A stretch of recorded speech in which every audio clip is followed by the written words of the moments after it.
오늘은 굉장히 또 흥미로운 주제를 가져와 봤습니다. 2026년형 최첨단 무기 탑10 살펴보도록 하겠습니다. 최승병 교수님과 함께합니다. 교수님 안녕하세요. 안녕하세요. 무기의 종류가 진짜 많잖아요. 네. 오늘은 최첨단 무기 10위부터 1위까지 알아볼 텐데 네.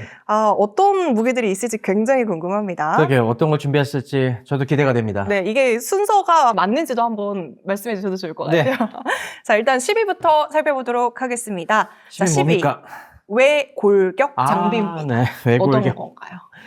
외골격 장치라고 하면 우리가 골격은 보통 내골격이잖아요. 우리 몸 안에 뼈와 근육인데 몸 바깥에 장치하는 그 뼈와 근육이라고 보시면 될 것 같습니다.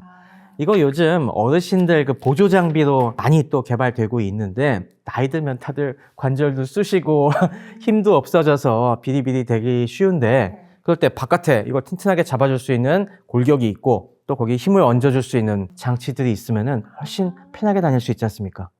그런데 이게 어르신들뿐만이 아니라 군인들도 비슷한 문제에 시달리거든요. 네. 군대 갔다 오신 분들은 뭐 잘 아시겠지만은 왜 이제 손으로 운반하는 박격포라든가 무거운 중기관총 같은 거 운용하시다 보면은 나중에 여기저기 쑤시다는 얘기 많이 합니다. 그건 그럴 수밖에 없거든요. 이게 수십 킬로그램짜리 이런 무거운 포신이나 뭐 포가 같은 거 들고 다니고 탄약도 굉장히 무겁거든요. 탄약을 뭐 양쪽에 그것도 엄청 달고 다니다 보면 또 우리는 산이 많지 않습니까? 그걸 갖고 또 언덕 위로 뛰어야 돼요. 그러다 보면 무릎 나가고 관절 막 어디 몸성한 데 없는 경우가 많죠. 바로 그럴 때 이런 외골격 장치가 있으면은 훨씬 도움이 되지 않겠습니까? 이게 제 동생도 이제 군대 갔다 와서 저한테 막 이제 군대 얘기 하잖아요. 네네. 뭐 40kg 이렇게 맞아요. 메고 너무 힘들었다 얘기하는데 외골격을 딱 입으면 이게 뭔가 안 무거워지는 거예요? 아니면 조금 더 다리가 가벼워지는 거예요? 이게 모든 부분에 닭을 쓰는 건 아니고 네. 그럴 때 우리가 가장 나가기 쉬운 부분이 바로 무릎 관절 그리고 요 다리 대퇴사두근 이쪽 아니겠어요? 우리가 힘을 많이 받으니까 바로 그 부분에 딱 이 집중을 해서 이걸 보조해 주는 겁니다. 사실 그것만 보조해 줘도 이 산에 다닐 때 엄청 도움이 되겠죠. 그 무거운 장비와 탄약을 운반할 때 그때 조금씩 도와주는 거예요. 근육의 부담을 줄여주고 무릎에 가해지는 충격을 줄여주기 때문에 바로 그 민감한 부분들이 부상 위험을 훨씬 줄여주는 거죠. 그러니까 그런 면에서 이거는 10위가 좀 아까운데 이게 좀 정말요? 네, 이건 굉장히 많이 필요할 것 같아요, 앞으로. 전쟁에 있어서도 사람의 역할이 물론 줄어들긴 하겠지만은 이런 힘들고 정교한 일을 할 때는 여전히 인력이 많이 필요하거든요. 그랬을 때 가급적 부상을 입지 않고 장기적으로 작전을 지속할 수 있게 해주는 이런 외골격 장비가 적어도 필요성으로만 따지면은 뭐 한 5위권 안에 넣어도 저는 충분하다고 봅니다. 네. 하지만 아직 좀 실용 단계가 좀 덜 하기 때문에 10위로 온 게 아닌가 싶습니다. 네, 일단 10위는 병사 한 명의 체력의 한계를 기술로 확장시키는 외골격 장비를 살펴봤고요.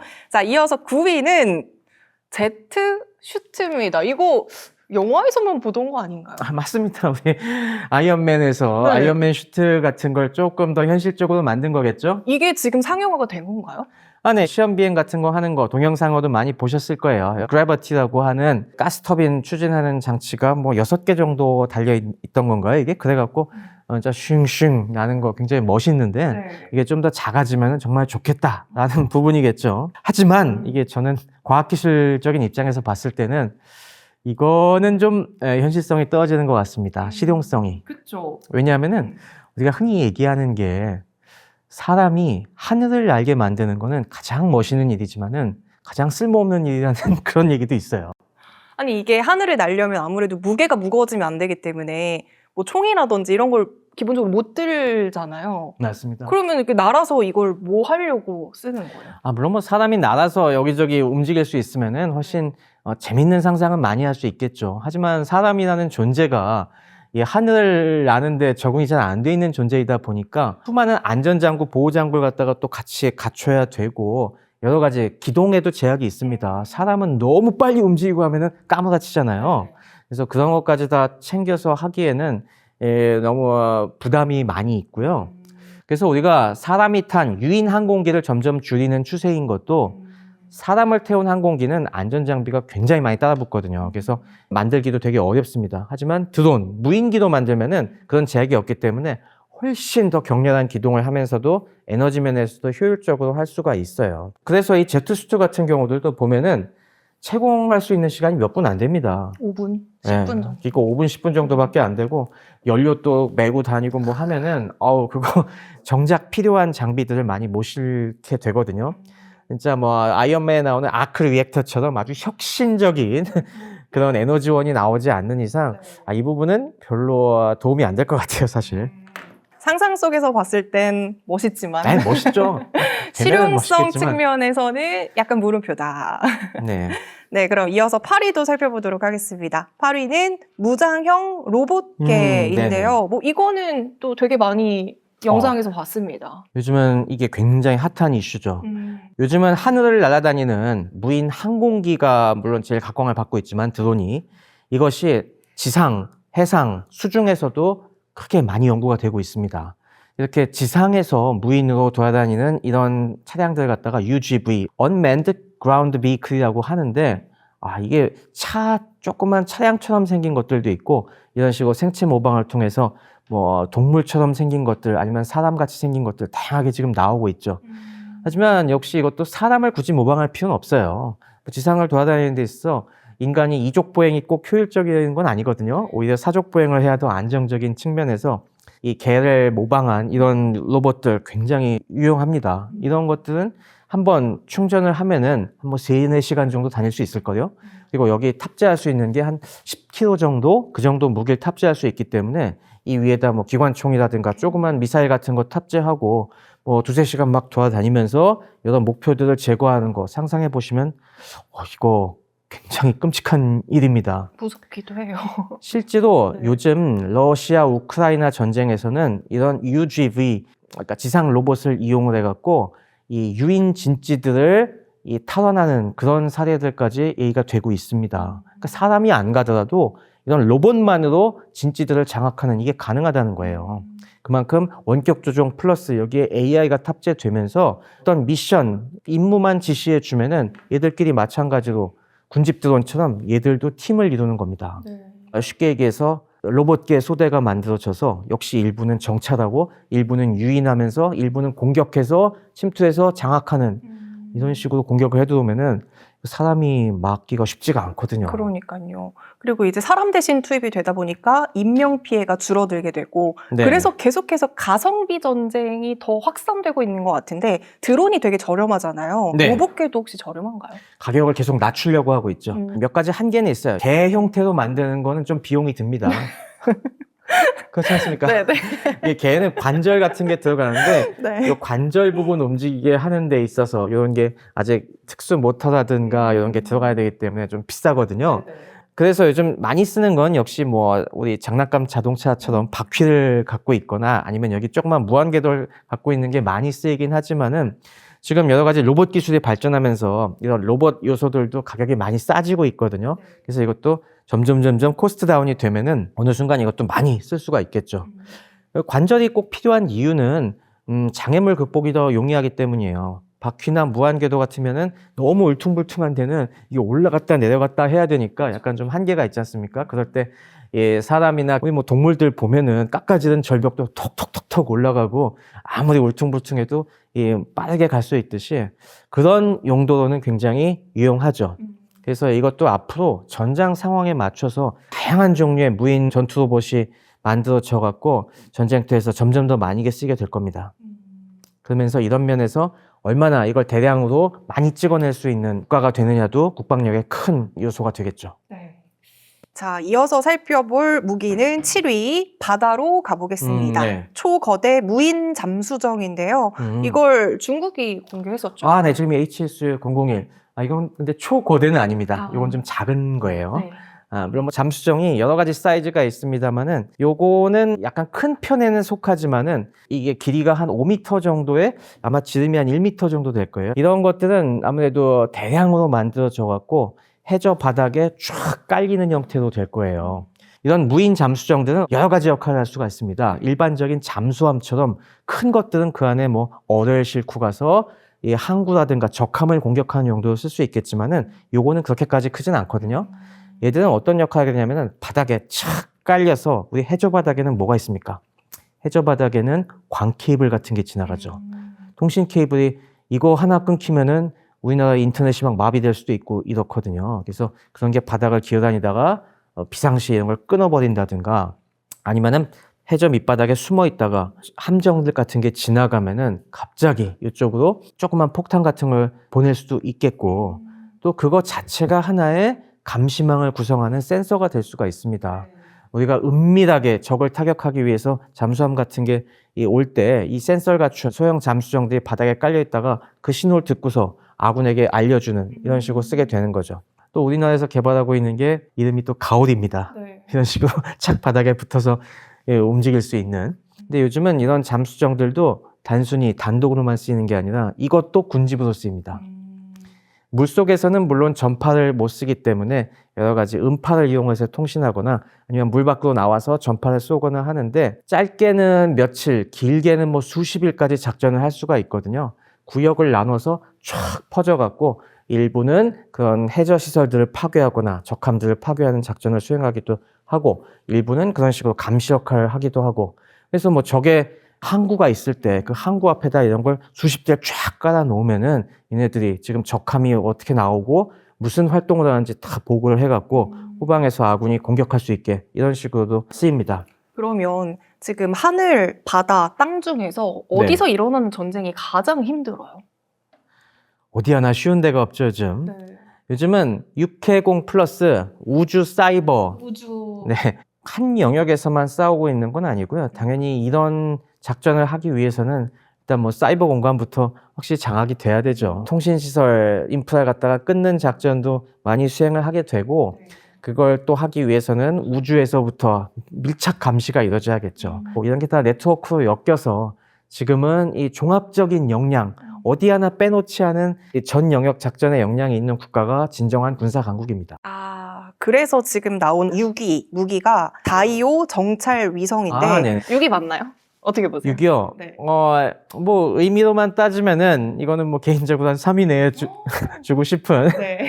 사실 정찰 위성 같은 게 이 우주 선진국들의 전유물이었잖아요. 근데 우리 군도 이제 우주군으로 발돋움하기 위해서 여러 우리가 독자 개발한 이런 감시 자산들을 우주에 내보내고 있습니다. 그 이정표 같은 게 이 425 정찰 위성인데 이게 그냥 숫자가 아니에요. 425가 사실은 이게 5대 위성을 저희가 쏜 건데요. 네. 위성 하나는 쉽게 얘기해서 카메라를 얹은 겁니다. 근데 가시광선을 볼 수 있는 일반적인 우리 빛을 보는 카메라랑 적외선 카메라가 달려 있는 거예요. 근데 우리가 여기서 요게 5개의 위성을 세트로 우리가 그동안 쏘아 올렸는데 한 가지는 요게 EO라고 해서 전자광학이라고 해서 쉽게 생각하시면은 디지털 카메라 쏜 거라고 보시면 됩니다. 이 디지털 카메라로 우리 일반적으로 보는 빨주노초파남보 가시광선이랑 적외선 영역을 볼 수 있는 카메라가 달린 위성이 한 대가 올라가 있고요. 나머지 4대는 요 합성계구 레이더, 이거는 전파로 보는 겁니다. 여기서 전파를 갖다가 위성이 한 대가 쏴주면은 이 지상에 맞아서 그 메아리가 다시 우주로 나올 거 아니에요? 그걸 다른 위성이 캐치를 합니다.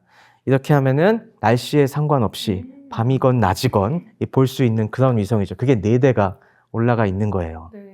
그래서 요 합성계구 레이더를 영어로 SAR이라고 하거든요. 그래서 가 되고 네. 아까 전자광학 네. 이게 25 그래서 SAR25 그래서 425라고 붙인 거예요. 아, 의미가 있었군요. 네. 그냥 숫자가 아니라 이게 의미가 있는 겁니다. 이게 그래서 지구 적궤도를 돌게 되는데 네. 돌게 되면은 지구를 한 바퀴 돌고 다시 와야 되니까 요 아까 얘기한 전자광학 위성 같은 경우는 하루에 2바퀴씩 이렇게 돌고 낮에 한번 지나가고 밤에 한번 지나가고 그리고 요 합성계구 레이더 있는 것들 4대가 있으니까 좀 더 촘촘하게 돌아가고 대략 한 2시간에 한 번씩 이 북한 지역을 갖다가 정찰할 수가 있습니다. 아, 그럼 기습 공격을 해도 빠르게 탐지가 가능하겠네요. 네, 공백이 조금 있긴 하죠. 2시간의 공백이 있긴 하지만은 그래도 2시간 간격으로는 계속 북한의 동향들을 갖다가 감시하면서 이걸 볼 수 있는 거죠. 지금 스타링크도 엄청 많이 있잖아요. 엄청나게 많죠. 우리나라도 그렇게 막 쏠 수 있어요? 이거는 개수의 제한이라든지 규제 이런 건 없는 건가요? 네네. 우리도 뭐 여러 가지 국제사회에 알리고 쏘면 되기 때문에 그래서 앞으로 이걸 이제 4.25 프로젝트 시작으로 해서 더 많이 쏘려고 합니다. 이걸 뭘로 쏘느냐? 지난 시간에 봤던 네. 고체 연료 로켓으로 쏘는 겁니다. 쏠 때마다 돈 되게 많이 들 것 같은데요. 아, 돈이 그렇게까지 많이 들진 않아요. 우리가 그래요? 고체 연료 로켓을 쓰는 이유는 저비용으로 올리기 위해서거든요. 그런데 이러한 군사 위성들 같은 경우는 상업용 위성처럼, 상업용 위성은 많이 하는 게 보통 이 스페이스 X에 팔콘 로켓 같은 거에 실어서 보내잖아요. 그럼 저렴하게 보낼 수 있는데 그 과정에서 우리의 기밀이 새나갈 수가 있잖아요. 그래서 군사 위성은 어느 나라든지 다 자기네 나라가 만든 발사체로 쏩니다. 그런 면에서 고체 로켓 발사체로 거기에 실어서 이 군사 위성을 앞으로 계속 쏘아 보내게 되는 거죠. 그래서 뭐 이게 앞으로 한 짧게는 40기 정도까지 이제 올릴 계획이고요. 이게 점점 더 많이 보내면서 우리도 점점 더 촘촘한 감시망을 만들게 되겠죠. 네. 자, 이어서 5위도 살펴보겠습니다. 5위 무기도 우주와 관련된 것 같은데 팝스. 아, 네. 이 FOBS. 이거 부분 궤도 폭격 시스템이라고 하는데 네. 이게 사실 진짜 왜요? 네, 이게 반칙 무기입니다, 사실. 너무 막강한가요? 아니, 너무 막강하다기보다는 네.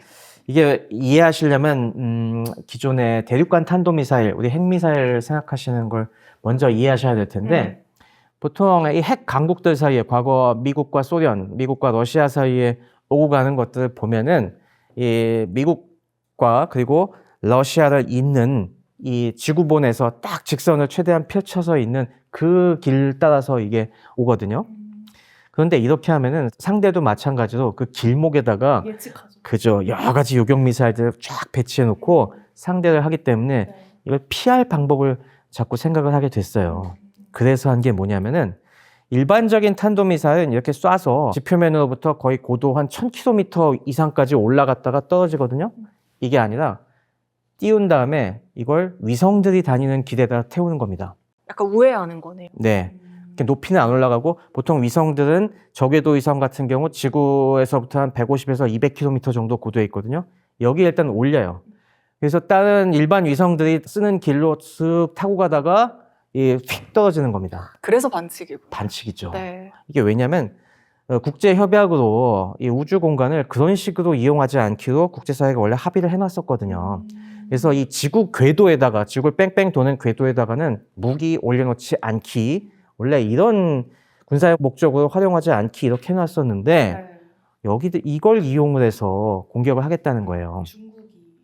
이게 처음에 소련 시대부터 이런 계획이 있었고요. 지금은 또 중국이 이거에 올릴 수 있는 미사일을 개발을 했죠. 하지만 이제 러시아와 중국은 그래서 변명을 해요. 한 바퀴 도는 거 아니다. 우리는 그냥 길에 잠깐 올라갔다가 빠지는 거다. 뺑뺑 도는 건 아니기 때문에 협정 위반은 아니다라고 하고 있지만은 이렇게 되면은 어떤 위험이 있냐면은 대부분의 미국의 이 감시 자산들은 러시아와 미국이 맞닿아 있는 북극 쪽에 있어요. 알래스카나 뭐 그런 쪽에. 근데 이렇게 쏘면은 남극 쪽으로 돌아서 올 수도 있습니다. 그러니까 뒤통수를 칠 수도 있는 거죠. 예측을 못 할 수 있네요. 그러니까 막아야 될 범위가 훨씬 넓어지고 그만큼 요격하기가 상당히 어려워지는 거죠. 그리고 쏠 때는 일반 위성처럼 쐈다가 갑자기 뚝 떨어지는 이런 식의 뒤통수 공격도 할 수 있기 때문에 이게 그래서 좀 약간 비열한 무기다 그런 얘기 하는 거죠. 네, 이런 부분에 대해서는 또 국제사회가 한 번 더 뭔가 제약을 걸어두거나 해야 될 것 같긴 하네요. 하지만 요즘 워낙 야성적인 세계로 돌아가고 있기 때문에 각자 도생이죠. 네, 이런 무기들을 개발을 해놓고 항상 위협을 할 겁니다.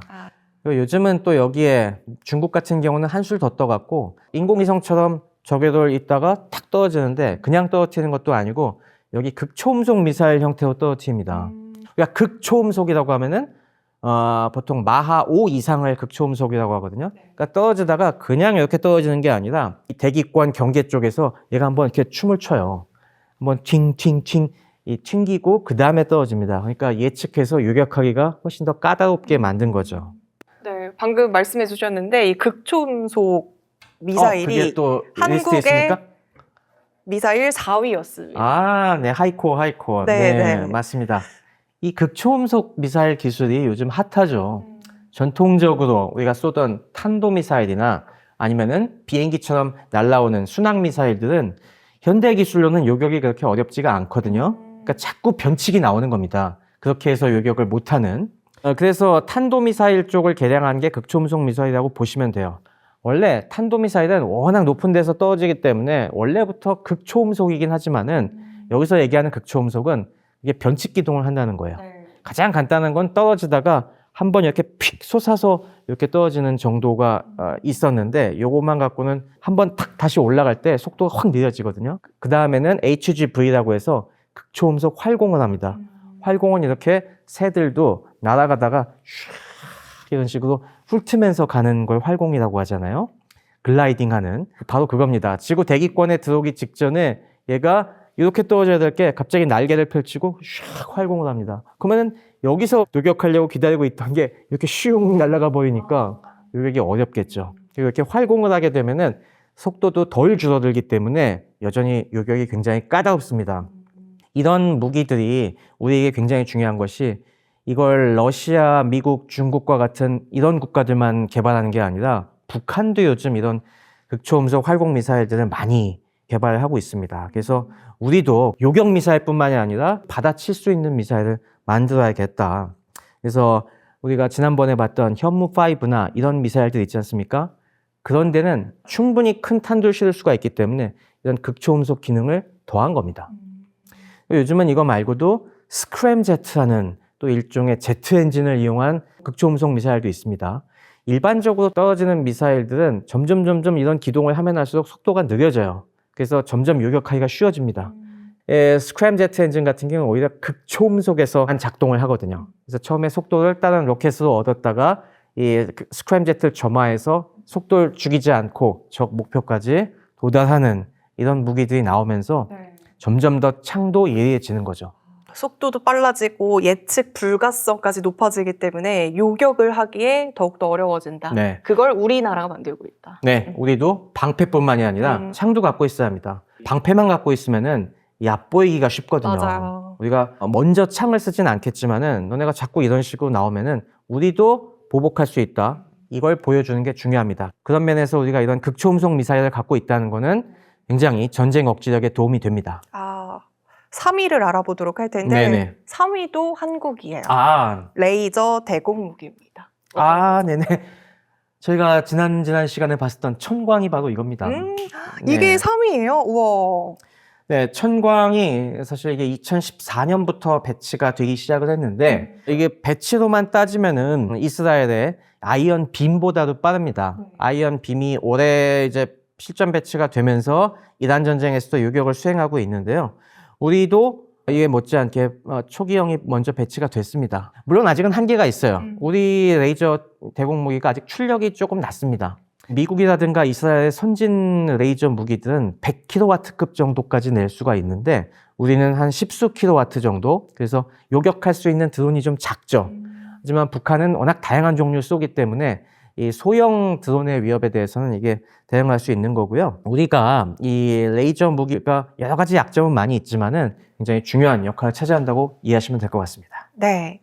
자, 이제 점점 순위가 좁혀지고 있는데 네네. 2위도 살펴보겠습니다. 자, 2위는 무인 드론 모함이 차지했네요. 네, 고스트 커맨더 2. 네, 요즘 다양한 종류의 드론들이 활약을 하고 있는데 무인 장비들을 갖다가 종합적으로 이용할 수 있는 그런 모선들이 요즘 각광을 받고 있습니다. 싣고 다니는 거예요? 맞습니다.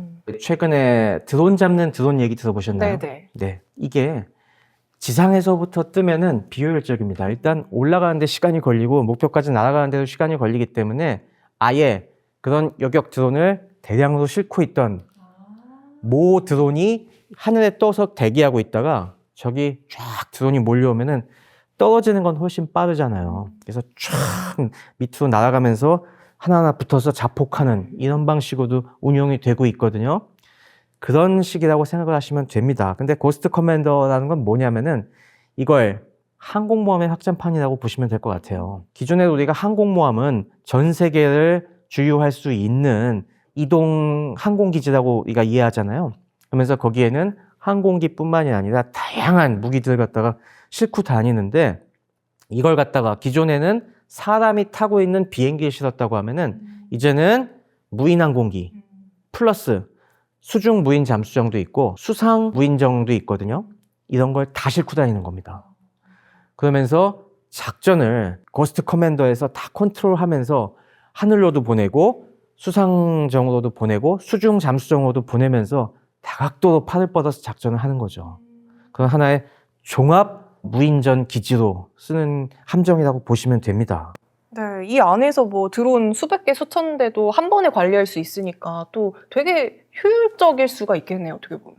그렇죠. 미래전이라고 하는 거는 되게 유무인 복합 전쟁이라는 걸 많이 얘기하고 있습니다. 그러니까 사람은 뒤에서 명령을 내리고 컨트롤하는 역할을 맡고 실제로 손발이 돼서 타격하고 하는 것들은 다 무인 체계들이 맞는 이런 식으로 전쟁이 수행될 거라고 하는데 그런 면에서 사람이 직접 탑승하고 수많은 무인 무기들을 관리하는 그런 함정이라고 이해하시면 될 것 같아요. 네. 이게 우리도 항공모함을 만들자라는 말들이 많았었는데 최근 들어서 이런 식으로 무인 무기 체계들이 발전을 하면서 급속히 이쪽으로 좀 얘가 발전이 되고 있습니다. 항공모함은 사실 미국 정도가 아니면은 운영하기가 너무너무 힘든 무기거든요. 여기에는 사람도 엄청나게 많이 필요하고 돈도 많이 필요하고 주변에 지원 함정도 많이 필요하기 때문에 오히려 이런 무인 드론 모함이 훨씬 더 현실적이지 않느냐 그런 얘기들이 나오고 여러 설계들이 지금 나오고 있습니다. 네. 마지막 무기는 네네. 뭘까요? 골든돔입니다. 아, 이건 아직 현실화가 완벽하게 된 건 아니죠. 네. 얼마 전에 트럼프 대통령이 하늘에도 미국의 상공에도 다 금을 깔아놓겠다 그 얘기를 했죠. 이건 뭐 딱 얘기 들어보시면 아시겠지만은 아이언돔, 네. 그래 이스라엘은 철로 깔았다 이거지. 우리 미국은 금으로 칠해주겠다라는 그런 의지가 깔려 있는데 네. 그만큼 촘촘한 이스라엘과는 또 격이 다른 촘촘한 방공망을 깔아놓겠다는 겁니다. 이거는 우리가 앞서 소개해드린 여러 가지 다양한 무기 체계들이 혼합되어 있는 느낌이고. 그런 무기들이 위협으로 다가오기 때문에 그렇습니다. 예전에는 미국을 위협하는 무기라고 하면은 대표적으로 핵미사일이 있었죠. 대륙간 탄도미사일 정도 꼽히고 있었는데 지금은 뭐 어디서 어떤 무인 무기가 들어와서 공격할지 모르는 상황이 됐습니다. 그리고 이 미사일도 탄도미사일뿐만이 아니라 순항미사일 그리고 다양한 극초음속 미사일들이 지금 들어올 수가 있기 때문에요. 그래서 이런 걸 다 막을 수 있는 체계를 만들겠다. 그럼 그렇게 하려면 어떻게 돼야겠습니까? 스케일이 엄청 커야 되고. 스케일도 엄청 커야 되고 네. 감시망이 촘촘해야 됩니다. 앞서 얘기한 대로 대륙간 탄도미사일은 북극 쪽에 특정 길목만 감시하면 될 텐데 앞서서 얘기했던 FOBS 같은 게 뒤통수 칠지 모르기 때문에 모든 방향에서 들어오는 위협을 감시할 수 있어야 돼요. 그러니 정찰위성, 감시위성을 어디 띄우느냐? 다 까는 겁니다. 전 지구에. 그냥 미국 본토부터 시작해서 다. 미국 본토 주변뿐만이 아니라 전 세계에 다 깔아놓는다는 구상입니다. 네. 그래서 전 세계 어디건 미사일이 탁 발사되는 순간 탁 캐치를 해서 그때서부터 가용한 요격 수단을 총동원한다는 거죠. 그래서 우리가 미사일의 이 상승 단계, 중간 단계, 종말 단계 얘기했잖아요. 상승 단계부터 적극적으로 공격을 하기 위해서 위성에다가는 또 요격 미사일 같은 걸 또 실어 놓습니다. 그러면은 상승되는 걸 확인하자마자 네. 즉시 쏘는 거죠. 아래로.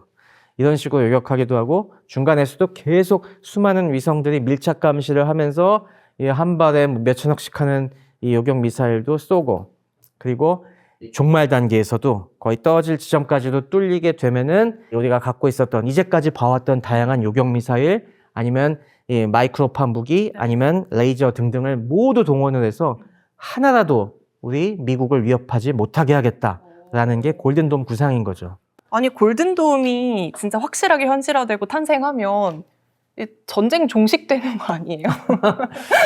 근데 이게 그렇게 만만하진 않습니다. 그래요? 네, 이게 항상 창과 방패는 같이 발전하기 때문에 이걸 또 뚫을 수 있는 다양한 지금 창들이 연구가 되고 있죠. 네. 하지만 뭐 미국이 최대한 하지만 방어해낸다, 금칠해가면서 막아낸다고 하고 있으니 돈은 많이 들겠지만은 이게 어디까지 발전할지 귀추를 우리가 주목해봐야 될 것 같습니다. 네. 이렇게 1위부터 10위까지 무기 발전 어떻게 지금 진행되고 있는지를 좀 쭉 살펴봤는데 네. 저는 좀 약간 양가 감정이 드는 것 같아요. 네. 그러니까 무기 발전이 좋은 건지 나쁜 건지를 사실 저는 잘 모르겠거든요. 어떻게 보세요? 네, 맞습니다. 이 무기라고 하는 것이 각자 나름의 이유는 있어요. 무인 체계가 이렇게 발전하는 것도 인간의 인명 희생을 최소화시키기 위해서라고 하지만은 이게 항상 역효과를 내는 거거든요. 하지만 무인화가 진척이 되면은 거꾸로 사람도 안 죽는데 한번 전쟁해볼까? 이런 식으로 생각할 수도 있는 거거든요. 항상 그런 역사의 일들이 반복돼 왔고 그런 면에서 이러한 위험성을 우리가 항상 인지를 하고 너무 나가지 않게 현명한 자제력을 발휘해야 될 것 같습니다. 네, 하지만 이런 기술이 너무 두렵다고 해서 우리가 이걸 아예 손대지 말자라고 하는 건 좀 너무 나갔다고 생각합니다. 그렇죠. 국방력이 또 중요한 시대니까요. 네, 특히 이런 난세 속에서 공격과 방어 수단을 모두 갖고 있는 것이 궁극적으로 우리의 안전을 지킨다는 거에 대해서는 명확하게 인식을 하고 우리가 살펴봤던 여러 가지 신기술을 잘 쫓아가면서 다만 현명하게 쓰는 지혜를 더 발휘해야 될 것 같습니다. 네.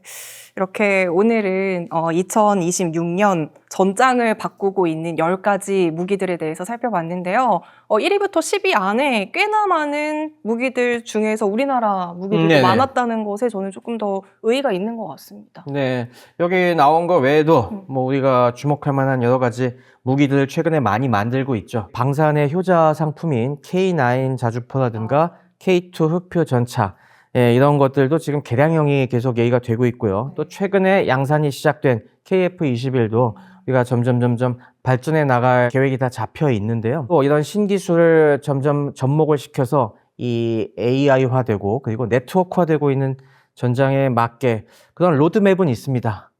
다만 이게 항상 문제가 역시 돈 문제가 심각한 것 같습니다. 무기들을 우리가 개발하고 배치하기 위해서는 막대한 국방 예산이 드는데 녹록한 상황은 아니에요. 뭐 그런 면에서 많은 국민 여러분들의 국방을 지키기 위한 어느 정도의 투자는 필요하다는 것도 인식하고 많이 성원해 주셨으면 하고요. 그리고 또 이 현장에는 이만큼 우리가 올라오기까지는 눈에 잘 보이지 않는 수많은 과학기술자 여러분들의 헌신과 이 피땀이 있었습니다. 그거에 대해서도 우리 사회가 계속 인정해주는 분위기가 앞으로도 이어지길 바라는 마음입니다. 네, 여기까지 최승병 교수님과 함께했습니다. 교수님 오늘 말씀도 너무 감사합니다. 감사합니다.